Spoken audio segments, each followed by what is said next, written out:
We have two questions in the chat box. First is living group. Leaving group simple English word है ये, इसमें कोई chemistry नहीं है। जो ग्रुप निकल रहा है वो लिविंग ग्रुप, और जो आ रहा है वो इनकमिंग ग्रुप। बॉन्ड फिशन होगा, उसमें जो ग्रुप निकल जाएगा वो लिविंग ग्रुप है। ठीक है, जैसे मान लो CH3Cl है, ये बॉन्ड टूटेगा, CH3 प्लस Cl माइनस बना, और इसमें फिर OH माइनस आएगा, CH3OH बनेगा। तो this is leaving group and this is incoming group. Living means which are going out. Incoming means which is coming in. Okay. Second question है triphenyl methyl carb free radical या carbocation सब में होगा। उसका resonance structure मैंने कल आप लोगों से बनाने कहा था। आई डोंट नो, अगर आप बनाए हैं तो मिला लीजिए, अगर नहीं बनाए हो तो देख लो।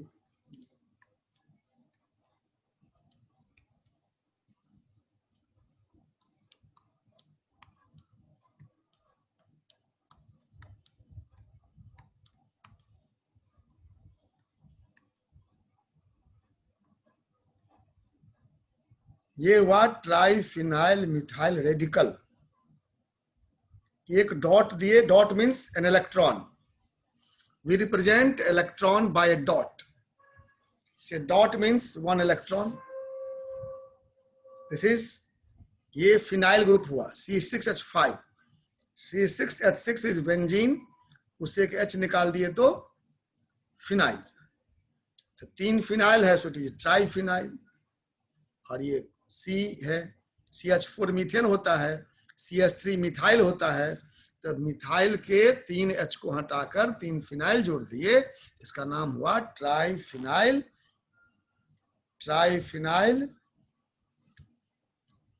Methyl radical. रेजोनेंस आप समझते हैं, रेजोनेंस होता है प्रोबेबल स्ट्रक्चर। इसमें प्रोबेबिलिटी क्या हो सकती है? एक ये हो सकती है कि ये बॉन्ड जो है ना यहाँ 1 और 2 के बीच, इसको नंबरिंग भी कर दो, एक में नंबरिंग कर दो, बाकी समझ जाओ। तो 1-2 के बीच जो डबल बॉन्ड है, ये डबल बॉन्ड ब्रेक करेगा, ठीक है, और यहां आ जाएगा। जब ये डबल बॉन्ड ब्रेक करके यहां आ जाएगा तो ये जो इलेक्ट्रॉन है वहां चला जाएगा 2 नंबर पे। कैसे समझिए, ये बॉन्ड ब्रेक किया, इसमें 2 इलेक्ट्रॉन है, तो कार्बन 1 का 1 इलेक्ट्रॉन और इस कार्बन का जो इलेक्ट्रॉन है उसके साथ बॉन्ड बना लेगा, कार्बन 2 का इलेक्ट्रॉन यहीं पर रह जाएगा। तो अगला जो प्रोबेबल स्ट्रक्चर है, हम एक ही बना के दिखाते हैं आपको,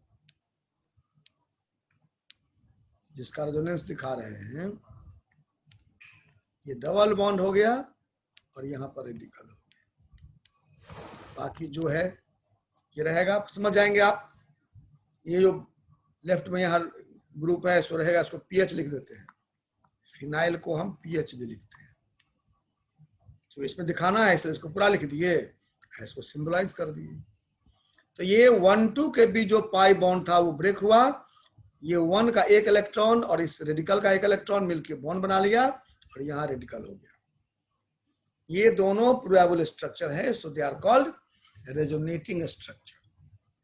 अब क्या होगा देखिए, अब ये कार्बन नंबर 2 और 3 के बीच तो कोई बॉन्ड नहीं है, 3 और 4 के बीच पाई बॉन्ड है,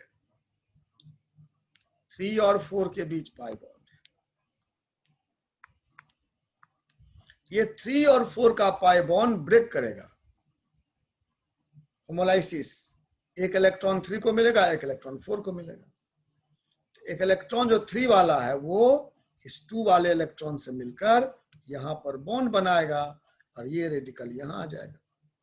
एक्चुअली ये इलेक्ट्रॉन नहीं आएगा, लेकिन ये इलेक्ट्रॉन जो 3 वाले इस इलेक्ट्रॉन से बॉन्ड बना लेगा तो 4 का जो इस बॉन्ड में इन्वॉल्व इलेक्ट्रॉन है वो 4 पे रह जाएगा। ठीक है ना? तो हम ऐसे भी कह देते हैं ये इलेक्ट्रॉन जो यहाँ था वो 2 पे चला गया।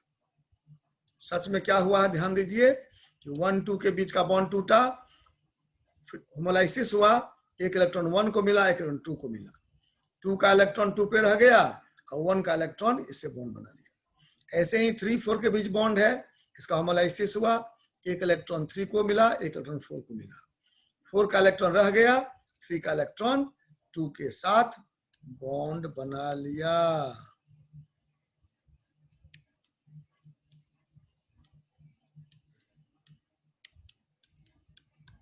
ये फिनाइल, ये फिनाइल, यहाँ डबल बॉन्ड 2-3 के बीच और 4 पर डॉट।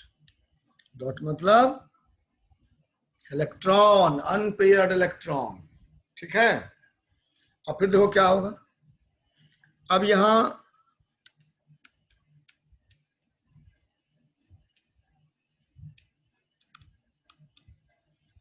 4 पे अनपेयर्ड इलेक्ट्रॉन है, 5-6 के बीच बॉन्ड है, फिर ये बॉन्ड टूटा, एक इलेक्ट्रॉन 6 को मिला, एक इलेक्ट्रॉन 5 को मिला। 5 वाला इलेक्ट्रॉन 4 के साथ बॉन्ड बना लिया और 6 का इलेक्ट्रॉन रह गया। कैसा होगा सोचिए। इधर ये पीएच, इधर ये पीएच,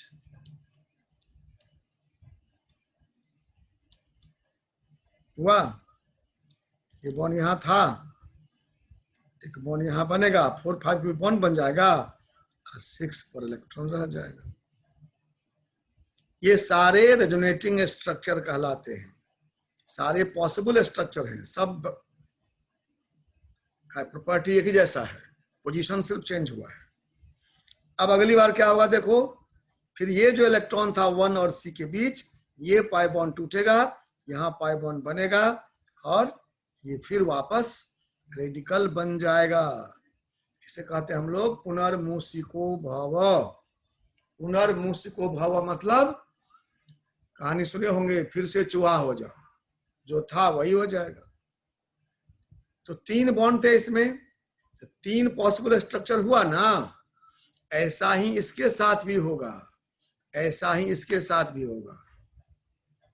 ठीक है? आई होप कि अब आप लोग बना लेंगे, जो मैंने किया है वही करना आप। इसके साथ में एक बार ये जो बॉन्ड है, ये 1-2 के बीच, ये बॉन्ड यहाँ आएगा, 2 पर रेडिकल होगा, फिर ये जो 3-4 का बॉन्ड यहाँ आएगा, यहाँ रेडिकल होगा, फिर ये बॉन्ड यहाँ आएगा तो यहाँ रेडिकल होगा। ऐसे 3 बनेंगे, फिर 3 इससे ही बनेंगे। So we have 9 probable structures, 9 resonating structures हमें मिलेंगे, इसलिए ये मोस्ट स्टेबल है। केमिकल बॉन्डिंग में हम लोग पढ़ते हैं कि molecules having resonance are more stable and stability increases with increasing number of canonical forms. इसे ही कैनोनिकल फॉर्म कहते हैं, इसे रेजोनेटिंग स्ट्रक्चर कहते हैं और इसे ही हम कैनोनिकल फॉर्म भी कहते हैं, प्रोबेबल स्ट्रक्चर भी कहते हैं। इसका जितना नंबर होगा, अगर 2 ही रहता, डाई फिनाइल बताए थे कल, डाई फिनाइल होता तो 3-3 6 बनता, केवल फिनाइल है 3 बना, कल बना के दिखाए थे। ठीक है?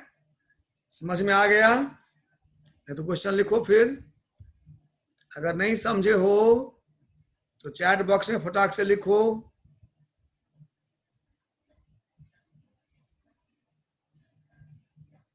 Any question? आया समझ में?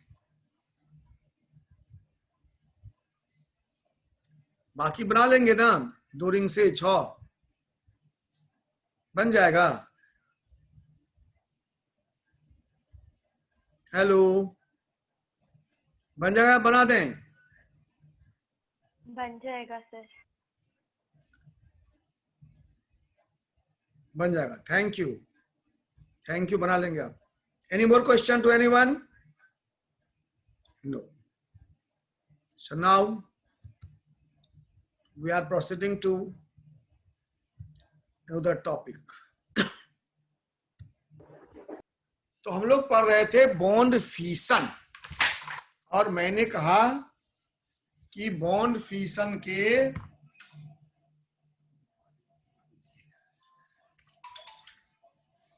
दो मेथड हैं, होमोलाइसिस एंड हेटेरोलाइसिस।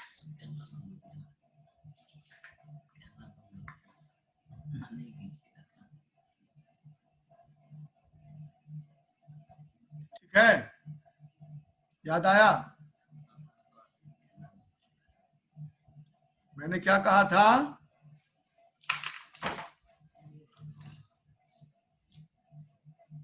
कि बॉन्ड फिशन के कितने मेथड हैं?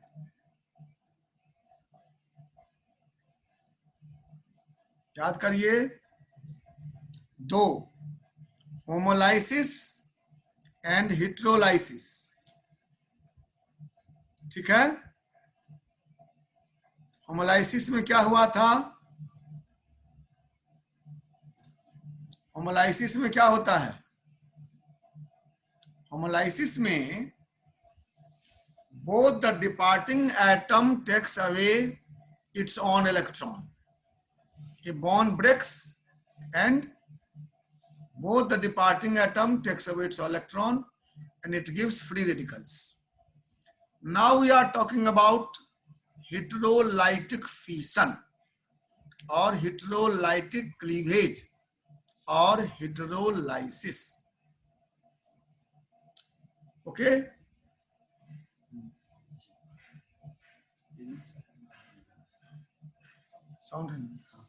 ठीक है, तो आइए हम लोग पढ़ें हेटेरोलाइसिस में क्या होगा। तो मैंने आपसे कहा था कि हेटेरोलाइसिस में दो प्रोबेबिलिटी है,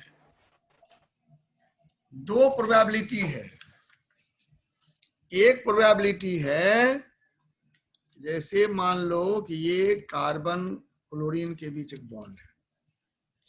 आप जानते हो ऑर्गेनिक कंपाउंड में मोस्टली कोवेलेंट बॉन्ड ही होते हैं। तो ये कार्बन क्लोरीन बॉन्ड है, इस बॉन्ड का होना हेटेरोलाइसिस। तो हेटेरोलाइसिस में ये दोनों इलेक्ट्रॉन को एक लेके जाएगा। एक प्रोबेबिलिटी है कि दोनों Cl लेके जाएगा, दूसरा है कि दोनों C लेके जाएगा। अगर दोनों इलेक्ट्रॉन Cl लेके चला गया तो C पर प्लस हो गया और Cl पर माइनस हो गया। Cl के पास पहले से जो 6 इलेक्ट्रॉन थे बचे हुए, जानते हैं ना, Cl के आउटर मोस्ट में होते हैं 7 इलेक्ट्रॉन, एक बॉन्ड में इन्वॉल्व है, 6 बचा हुआ है। अब ये दोनों ले लिया तो इसको कुल 8 इलेक्ट्रॉन हो गए Cl माइनस। और C के पास 4 इलेक्ट्रॉन थे, all the 4 were involved in bond formation. 3 तो है ही, ये बॉन्ड टूट गया, इलेक्ट्रॉन चला गया Cl के पास, इस पर plus charge. This is called carbocation.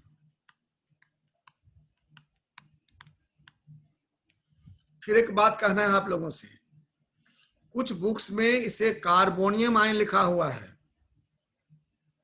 मुझे हर दिन ऐसी बातें कहनी पड़ती हैं, वो 100% रॉन्ग है, 100% wrong. It is not carbonium ion, it is carbocation. Onium ion तब लगता है जब उसका ऑक्टेट कंप्लीट रहता है। अमोनियम आयन बोलते हैं हम लोग, अमोनियम NH4+, जहां पर ऑक्टेट कंप्लीट होता है। इसमें इसके पास ओनली 6 इलेक्ट्रॉन है। It cannot be carbonium ion, it is simply carbocation. याद रहेगा, कहीं भी देखोगे कार्बोनियम आयन, कंफ्यूज नहीं करोगे। क्वेश्चन परीक्षा में नहीं रहेगा, अभी तो पक्का है, क्वेश्चन सेटर पढ़े लिखे होते हैं। इधर जो किताबें होती है ना, उसमें घटिया स्तर वाले में लिख देते हैं लोग। चलिए हम बात करते हैं। तो हेटेरोलाइसिस हुआ एक टाइप, ये हुआ। आज हम इसी की बात करेंगे, कार्बोकेटाइन। क्या बोलते हैं इसको, मालूम है आपको? ये क्लास को बोलते हैं रिएक्शन इंटरमीडिएट। ये हमारा रिएक्टेंट है, आगे कोई प्रोडक्ट बनेगा, ये बीच में बना है फर्स्ट स्टेप में बॉन्ड ब्रेकिंग में, फिर आगे बॉन्ड मेकिंग होगा। So it is called reaction intermediate. Reaction intermediate में 4 पढ़ेंगे हम लोग। कल पढ़े कार्बन फ्री रेडिकल्स, आज पढ़ रहे हैं कार्बोकेटाइन, आगे पढ़ेंगे कार्ब एनाइन, और तब पढ़ेंगे carbene. Carbene is less important for us, but these 3 are more important. तो कार्बोकेटाइन समझ गए आप? समझ गए? An ion having positive charge on carbon atom. An ion having positive charge on carbon atom is called carbocation. ठीक है। अब इस कार्बोकेटाइन का स्ट्रक्चर क्या होगा? आप लोग तो केमिकल बॉन्डिंग पढ़े हो 11th क्लास से ही, मास्टर हो निकालने का। निकालो ना हाइब्रिडाइजेशन। कितना है bond pair? Number of sigma bond दिख रहा है, देख के बोलिए। Number of sigma bond 3। Lone pair है कोई इलेक्ट्रॉन पेयर क्या? 0।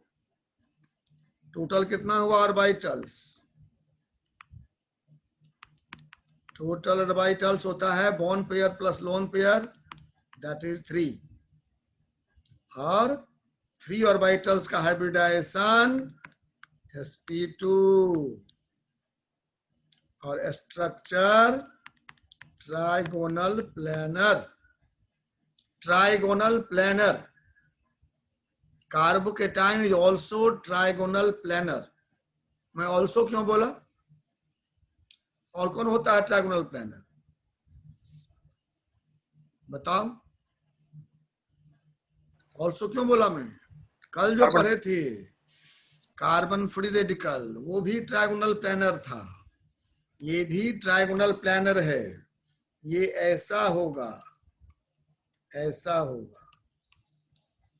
ये angle, each angle is 120 degree.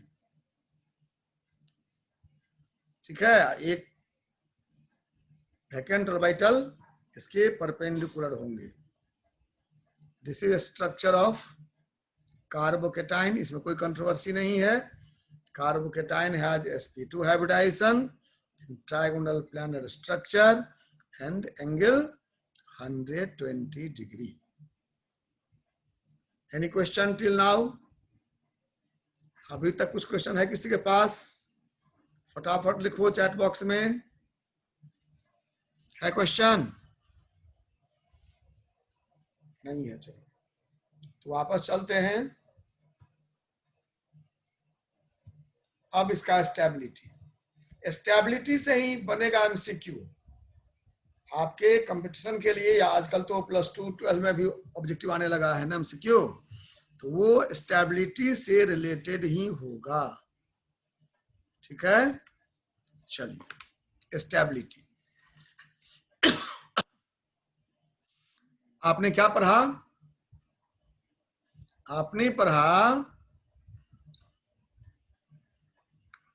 Carbon period 2 का एलिमेंट है। So carbon has tendency to attain octet configuration. Carbon हमेशा अपने आउटर मोस्ट ऑर्बिट में 8 इलेक्ट्रॉन रखना चाहता है।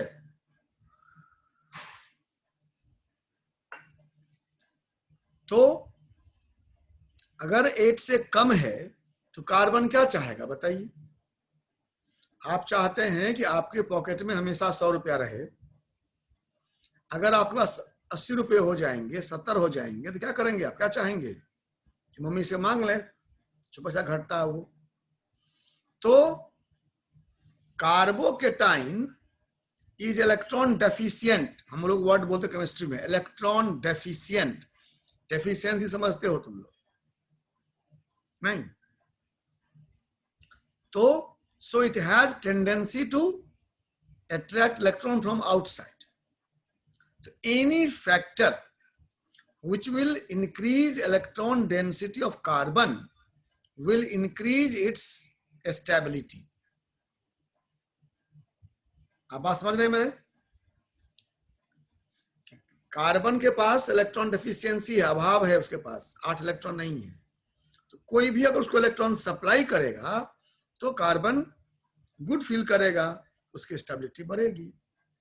And any factor which withdraws electron from the carbon, जो है उसमें से विथड्रॉ करेगा तो वो उसको डिस्टर्ब करेगा, उसकी स्टेबिलिटी घट जाएगी। मैंने कहा कि आप चाहते हो कि हमेशा तुम्हारे पास 100 रुपए रहे, तो अगर 100 से कम है, अगर तुम्हें कोई पैसा देगा तो अच्छा लगेगा ना। कोई तुमसे ही मांग लिया और पहले 100 से कम 80 रुपया था और कोई और मांग लिया 50 रुपया और हमको दे दो, तो क्या मन में खुशी होगी कि दुख होगा? आप दुखी हो जाओगे। यही बात यहाँ है। तो प्रिंसिपल क्या हुआ? Any factor which increases electron density of carbon of carbocation will increase its stability, and any factor which will withdraw electron from that carbon will decrease its stability. एक पॉइंट हुआ इलेक्ट्रॉनिक फैक्टर, और दूसरा आप जानते हैं कल ही बताए थे रेजोनेंस। वहां तो एक ही बात है, कार्बोकेटाइन हो, कार्बेनाइन हो, कार्बन फ्री रेडिकल हो कि कार्बीन हो, रेजोनेंस ऑलवेज इंक्रीजेज स्टेबिलिटी। ठीक है, रेजोनेंस सबके स्टेबिलिटी को बढ़ाएगा, और जितना ज्यादा रेजोनेंस स्ट्रक्चर होगा उतनी अधिक स्टेबिलिटी होगी। ठीक है, इस प्रिंसिपल को दिमाग में रखिए। और अब हम लोग देखते हैं एग्जाम्पल। कार्बन फ्री रेडिकल की तरह कार्बोकेटाइन भी 3 तरह के हो सकते हैं। हम एक सिंपल बनाते हैं।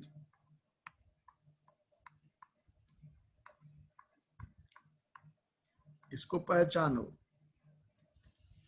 इसका कॉमन नाम है tertiary butyl carbocation. Tertiary butyl carbocation. IUPAC नाम क्या होगा?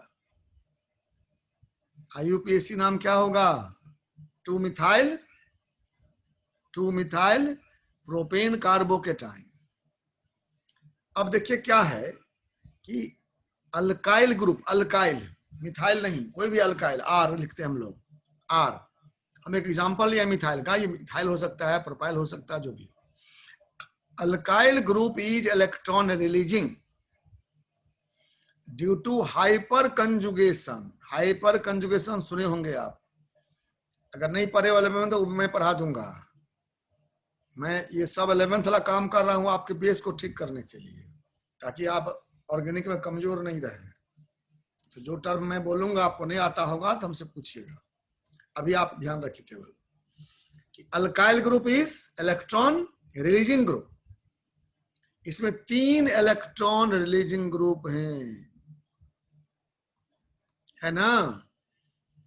अब देखिए मैं दूसरा बनाता हूं।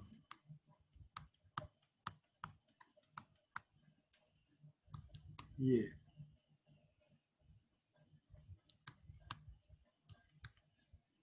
इसमें 2 इलेक्ट्रॉन रिलीजिंग ग्रुप है।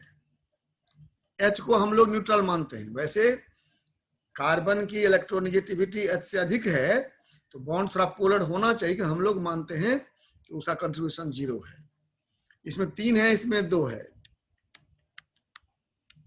मैं तीसरा बनाता हूं, इसमें 1 अल्काइल ग्रुप है, और चौथा बनाता हूं जिसमें कोई अल्काइल ग्रुप नहीं। प्रिंसिपल क्या हुआ? Electron releasing group increases stability of carbocation. मैं क्या बोला? Alkyl group is electron releasing. अब दोनों को मिला दो, क्या हो गया? क्या हो गया कि alkyl group will increase stability of carbocation. presence of alkyl group will increase stability of carbocation, and as number of alkyl increases, stability will increase. Common sense की बात है. अगर अल्काइल स्टेबिलिटी को इंक्रीज करता है, जितना अधिक अल्काइल रहेगा उतनी अधिक स्टेबिलिटी होगी. इसमें कोई अल्काइल नहीं है, ये लिस्ट स्टेबल है. इसमें एक अल्काइल है, ये मोर स्टेबल है. इसमें दो अल्काइल हैं, ये मोर स्टेबल है. इसमें तीन अल्काइल हैं, ये मोस्ट स्टेबल है. ठीक है. नाम तो इसका है मिथाइल, इसका इथाइल, इसका आइसोप्रोपाइल, इसका टेरसरी ब्यूटाइल. मैं जानबूझकर कॉमन नाम लिखता हूं कि आप आईयूपीएसी नाम रूल से लिख लेंगे, और कहीं कॉमन नाम मिलेगा तो आप पहचान लेंगे. इसका नाम टेरसरी ब्यूटाइल. ठीक है. तो प्रिंसिपल क्या, आपको रिजल्ट क्या आया? Tertiary is most stable, secondary less, ये दोनों प्राइमरी है, प्राइमरी लिस्ट मिथाइल उसमें सबसे कम. इस दोनों, ये दोनों प्राइमरी ही है.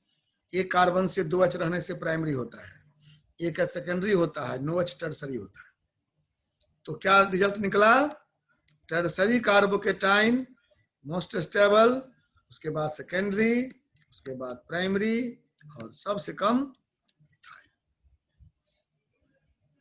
यही बात आपको याद रखना था.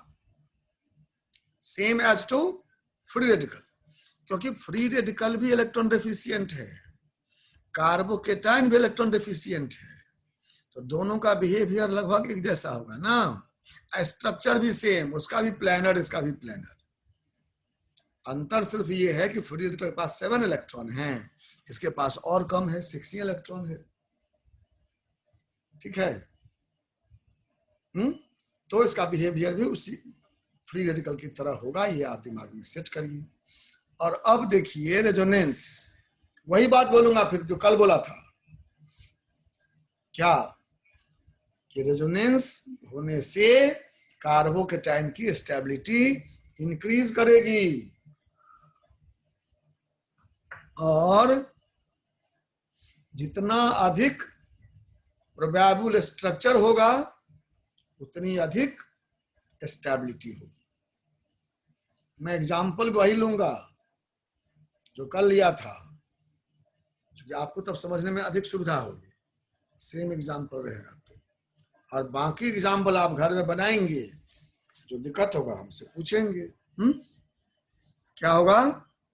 रेजोनेंस के कारण resonance increases stability of carbocation. Resonance सबके स्टेबिलिटी को बढ़ाता है. हम कार्बोकेटाइन की बात करते कार्बोकेटाइन कहते हैं, कार्बोनाइन में भी कहेंगे, रेडिकल में भी कहेंगे. एग्जाम्पल कल का आपको पता होगा हम क्या लिए थे.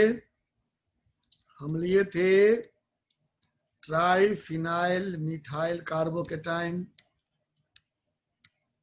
डाइफिनाइल मिथाइल कार्बोकेटाइन, फिनाइल मतलब उसको बेंजाइल कहे थे कार्बोकेटाइन नहीं, और एलाइल कार्बोकेटाइन,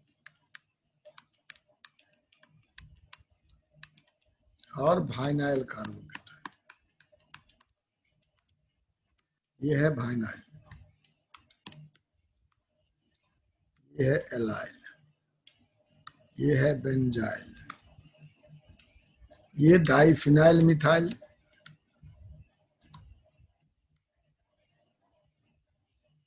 और ये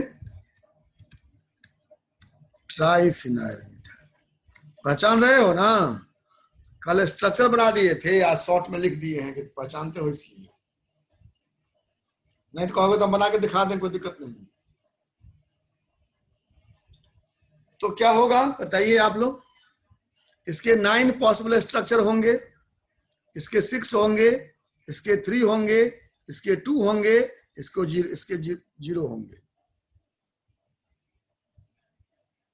है ना. होगा ना। इसके 9 पॉसिबल स्ट्रक्चर होंगे, इसके 6, इसके 3, इसके 2 और इसके 0। क्या होगा इसके लिए? रेजोनेंस अगर स्टेबिलिटी को इंक्रीज करता है तो जितना अधिक प्रोबेबल स्ट्रक्चर होगा उतनी अधिक स्टेबिलिटी होगी। Stability of carbocation will increase with increasing number of possible structures। बना के दिखा दें क्या? अच्छा, एक बना के दिखाता हूं। जैसे देखो, वाइनाइल में कोई संभावना नहीं है, ये प्लस है, यहाँ CH2 है, ये बॉन्ड का ही नहीं जाएगा, इसके एक ही पॉसिबल स्ट्रक्चर है। एलाइल में क्या हो गया? एलाइल में यहां भी CH2 है, यहां भी CH2 है, ये प्लस चार्ज है, ये प्लस वाला इस पाई इलेक्ट्रॉन को अपनी ओर खींचेगा। ये पाई इलेक्ट्रॉन जो कमजोर होता है, ये पाई इलेक्ट्रॉन इधर शिफ्ट कर जाएगा। इसको प्लस क्यों था? इलेक्ट्रॉन का अभाव था। ये जो CH है, ये दोनों इलेक्ट्रॉन, एक अपना एक C का, एक इसका इलेक्ट्रॉन है, एक C वाला इलेक्ट्रॉन बॉन्ड में है, ये दोनों इलेक्ट्रॉन लेके चला आया, अपना तो रह गया इसके पास और एक इसके साथ बॉन्ड बना लिया, तो इसका प्लस खत्म, इसका इलेक्ट्रॉन चला गया, ये प्लस इस पर हो गया। हम लोग दोनों ढंग से बोलते हैं, कई बोलते हैं कि ये बॉन्ड यहाँ या प्लस यहाँ चला गया, तो प्लस तो कुछ है ही नहीं, तो सिंबल है कि इलेक्ट्रॉन अभाव है इसके पास, ये खुद कहाँ चला जाएगा। सच ये है कि यहाँ पर बॉन्ड बन जाएगा, इसका इलेक्ट्रॉन गया तो यहाँ पर प्लस हो गया। तो वाइनाइल के एक स्ट्रक्चर हुए और एलाइल में 2 पॉसिबल स्ट्रक्चर हुए। So allyl carbocation is more stable than vinyl due to resonance. ये भी ध्यान दीजिए, कारण रहेगा ऑप्शन में दिया हुआ ड्यू टू में, तो ध्यान रखेंगे। टर्सरी, सेकेंडरी, प्राइमरी में जो स्टेबिलिटी ऑर्डर है that is due to electronic effect, उसका नाम है plus I effect. Electron releasing group को हम लोग प्लस इंडक्टिव इफेक्ट भी कहते हैं, उसको पढ़ेंगे हम लोग, ठीक है। तो प्लस आई इफेक्ट के कारण, इंडक्टिव इफेक्ट के कारण, इलेक्ट्रॉन रिलीजिंग इफेक्ट के कारण, और यहां है due to resonance means delocalisation. एक प्लस चार्ज है, वो जितना अधिक डिलोकलाइज्ड होगा, जितने जगह पर वो जा पाएगा उतना अधिक स्टेबिलिटी होगी। अरे सोचो ना, अपने घर में, तुम्हारे घर में मान लो एक नौकर था, वो भाग गया, तो नौकर जो काम करता था वह काम अगर किसी एक ही आदमी को परिवार में करना पड़ेगा तो घर में अशांति होगी। अगर 2 आदमी बांट लेगा तो कुछ कम अशांति होगी, और सब लोग थोड़ा थोड़ा बांट लेंगे तो नॉर्मल रहेगा। तो वही बात है, प्लस चाहे माइनस चार्ज हो तो वो अनस्टेबल है। अगर उस प्लस को बांट लिया 3 जगह, थोड़ा 1/3 तो 1/3 हो गया, 6 जगह बांट लिया तो 1/6 सबका होगा, हिस्सा हो गया, तो प्लस कम हो गया, स्टेबिलिटी होगी। ये मेन पॉइंट है। तो डीलोकलाइजेशन हुआ, यहाँ पर प्लस चार्ज लोकलाइज्ड है, यहीं रहेगा। इसका प्लस चार्ज 2 जगह यहाँ भी हो सकता है, कभी कूद के यहाँ हो सकता है, कभी कूद के यहाँ हो, फिर ये बॉन्ड यहाँ आ जाएगा, फिर प्लस यहाँ हो जाएगा, तो 50% चांस हो गया। So it is more stable. और अभी जो हम लोग बनाए थे बेंजाइल रेडिकल में, वैसे ही बेंजाइल कार्बोकेटाइन में भी बना सकते हैं ना। यहां भी वही बात होगी ना, यहाँ प्लस है, ये पाई बॉन्ड यहाँ आ जाएगा, ये कार्बन नंबर 1 इस कार्बन से बॉन्ड बना लेगा, इसका प्लस खत्म हो जाएगा। इलेक्ट्रॉन जो ये कार्बन नंबर 1 दोनों इलेक्ट्रॉन लेके यहाँ आएगा, यहाँ पर प्लस हो जाएगा। स्ट्रक्चर कैसा बनेगा?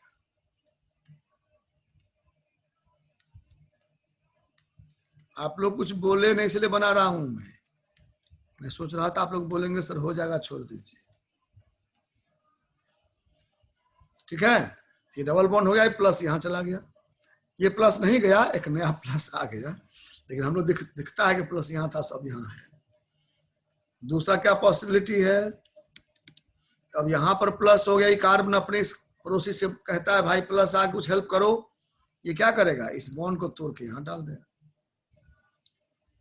तो जो बॉन्ड था यहाँ पर 3 और 4 के बीच, वो 3 और 2 के बीच चला गया, और इसका इलेक्ट्रॉन गया, इसमें इलेक्ट्रॉन 3 का है, 4 का है, 3 का अपना रहेगा ही, 4 वाला देगा 2 को, 4 वाला इलेक्ट्रॉन 2 को देगा, 4 का इलेक्ट्रॉन चला गया,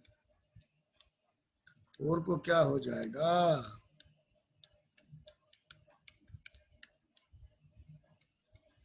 यहाँ पर प्लस हो जाएगा, होगा। अब जब 4 पे प्लस हो गया तो 4 वाला कहता है 5 को, देखो भाई प्लस है, कुछ मदद करो, ये भी क्या करता है, अपना नहीं देता है, इस बॉन्ड को यहाँ शिफ्ट कर देगा। तो जो बॉन्ड था 5 6 के बीच में, वो अब गया 5 और 4 के बीच में, तो 5 का अपना इलेक्ट्रॉन रह गया, 6 वाला दे दिया 4 को, और ये स्ट्रक्चर हो गया ऐसा।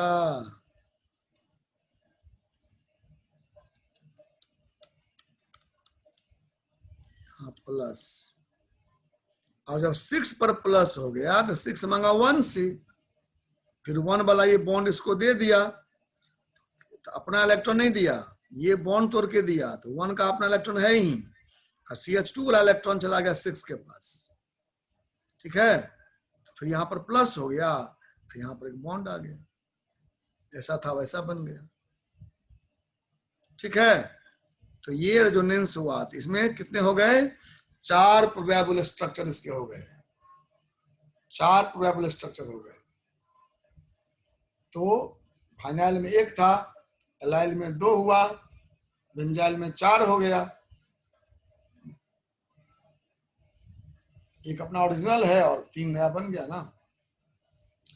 अगर डाइफिनाइल रहेगा तो समझ लेंगे आप, डाइफिनाइल में क्या हो जाएगा बताओ, बनाए थे घर पे फ्री रेडिकल वाला,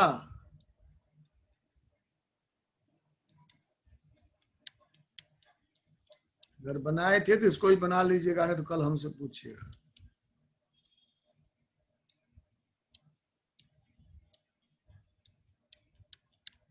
डाई 3 इसके कारण होगा और 3 इसके कारण होगा, 6 नए स्ट्रक्चर होंगे।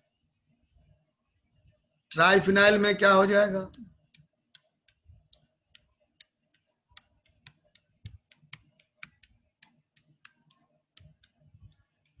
ट्राइफिनाइल में क्या हो जाएगा बताओ, जैसे अभी बनाया था मैं,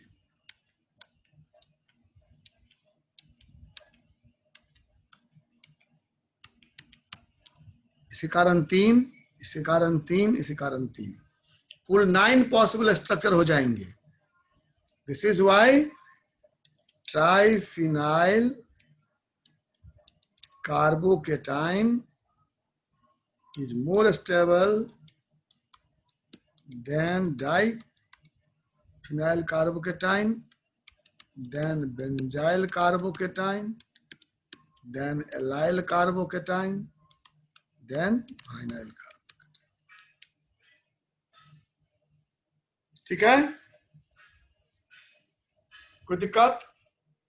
These are the 2 factors on which the stability of carbocation depends. First one was electronic factor, electron releasing group increases, withdrawing group decreases, and second was resonance. जितना अधिक रेजोनेंस होगा उतना अधिक प्रोबेबल स्टेबिलिटी होगी।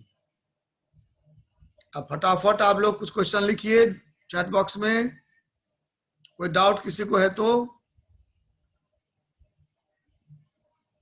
एनी क्वेश्चन टू एनीवन, फटाक से लिखो, नहीं लिखना है।